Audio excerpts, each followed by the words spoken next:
तो मार्केट में एक और नया एनिमे आया है जिसके बारे में लोग ये कह रहे हैं कि ये सोलो लेवलिंग की तरह है। और अगर आपको सोलो लेवलिंग पसंद आई है तो आपको ये भी देखना चाहिए।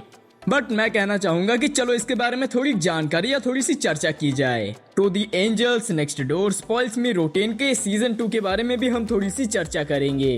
तो इसी के साथ ही और भी एनिमेज है जिनके बारे में हम थोड़ी सी चर्चा करेंगे। तो गुरु लोग, स्वागत है आपका शानो एनिमेज पर। तो पहली खबर आती है मेडेका कुरुवा इम्प्रेस टू माई चार्म के ऊपर। और ये एनिमे हमें इस सीजन देखने को मिला था और इस एनिमे के खत्म होते ही इसके मेकर्स ने इसका सीजन 2 भी अनाउंस कर दिया। और अगर आपने इस एनिमे को नहीं देखा है तो आप क्या ही कर रहे हो, जाकर वॉच करो। एनिमे सच में बहुत ही ज्यादा अच्छा है। तो मेडेका कुरुवा के सीजन 2 का अनाउंसमेंट तो हो गया है, मगर इसके रिलीज डेट अभी तक किसी को नहीं पता। इनके मेकर्स ने अभी तक रिलीज डेट अनाउंस नहीं किया, पर देखते हैं ये कब तक आता है। तो अब बढ़ते हैं अपने मोस्ट एंटिसिपेटेड खबर के ऊपर, जिसका नाम है दी एंजल्स नेक्स्ट डोर स्पॉइल्स मी रोटेन के ऊपर। तो इसके सीजन 2 का तो सभी वेट कर रहे हैं, इवन मैं भी। तो इसके सीजन 2 से एक अपडेट आया है और इन्होंने इसका की विजुअल रिलीज किया है, जो कि देखने में काफी ज्यादा अच्छा है। तो इसके की विजुअल के रिलीज होने के बाद भी मुझे ये डाउट है कि क्या ये एनिमे इस साल रिलीज होगी या फिर नहीं। लेकिन हमें इतना पता है कि ये अभी प्रोडक्शन में है और इसका प्रोडक्शन कितना लंबा जाएगा ये किसी को नहीं पता। तो इस साल ये एनिमे आने का तो कोई गारंटी नहीं बनता, लेकिन मेरे हिसाब से ये अगले साल रिलीज होगी। तो चलिए नेक्स्ट खबर के ऊपर आगे बढ़ते हैं। तो ये एक मांगा है जिसका नाम है अनडेड अनलकी मांगा। तो इसके वॉल्यूम 26 और इसके वॉल्यूम 27 का हमें कवर देखने को मिल गया है। तो इसी के साथ ही ये बैटल एक्शन वाली मांगा सीरीज यहीं पर खत्म होती है। तो साथ ही में इसका ओरिजिनल एनिमे 1 आवर एपिसोड हमें 2025 विंटर्स को देखने को मिलेगा, यानी कि इस साल के एंड तक। तो तब तक आप इसका वेट करो। और अगर आप इसका वेट नहीं कर सकते तो मैं कुछ और एनिमे के बारे में बता सकता हूँ जो कि आपको ट्राई करना चाहिए। तो पहला एनिमे आता है sword of the demon Hunter और ये आपको 31 मार्च से देखने को मिलेगी। और इसी के साथ ही एक और एनिमे है जिसका नाम है rock is a ladies modesty और ये आपको 3 अप्रैल से ब्रॉडकास्ट होते हुए दिख जाएगी। तो अब बात करें अपने अगली खबर के ऊपर, जो कि एक एक्शन एनिमे के ऊपर होने वाली है। तो मेरी ये बात सुन के आप लोग भी थोड़ा सा एक्साइटेड हो ही गए होंगे। तो चलिए इसके ऊपर थोड़ी चर्चा करते हैं। तो अगर आपको सोलो लेवलिंग अच्छी लगी थी तो आपको ये एनिमे भी ट्राई करना चाहिए। तो इस एनिमे का नेम है सुपर क्यूब और ये एक चाइनीज एनिमे है। और पहली बात तो इसका फर्स्ट एपिसोड ड्रॉप हो चुका है। तो इसकी कहानी की शुरुआत होती है एक टीनेजर से जिसका नाम है वांग क्याओ क्यू।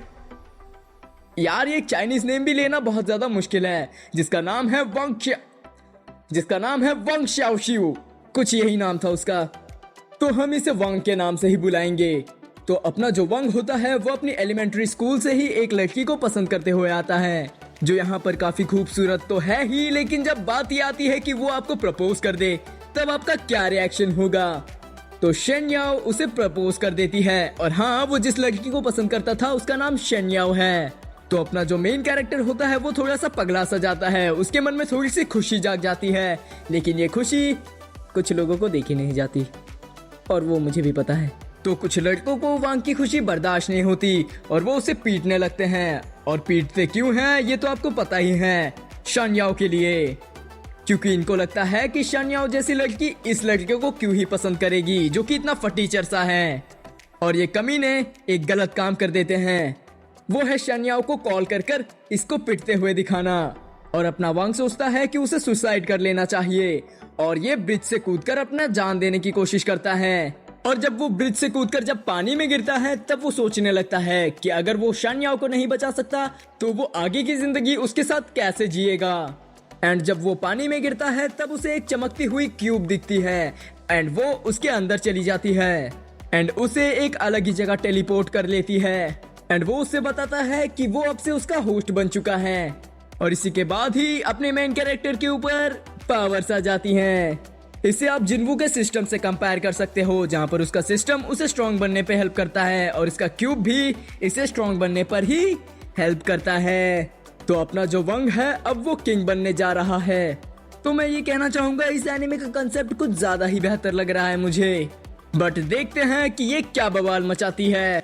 क्योंकि इसका फर्स्ट ही एपिसोड आया है और इसका एक्शन, कोरियोग्राफी, एनिमेशन सब बवाल था और इसे IMDb पर भी 9 की रेटिंग मिली है, मतलब 9 से ज्यादा की रेटिंग। तो आप समझ ही सकते हो कि ये कितनी ज्यादा बढ़िया होने वाली है।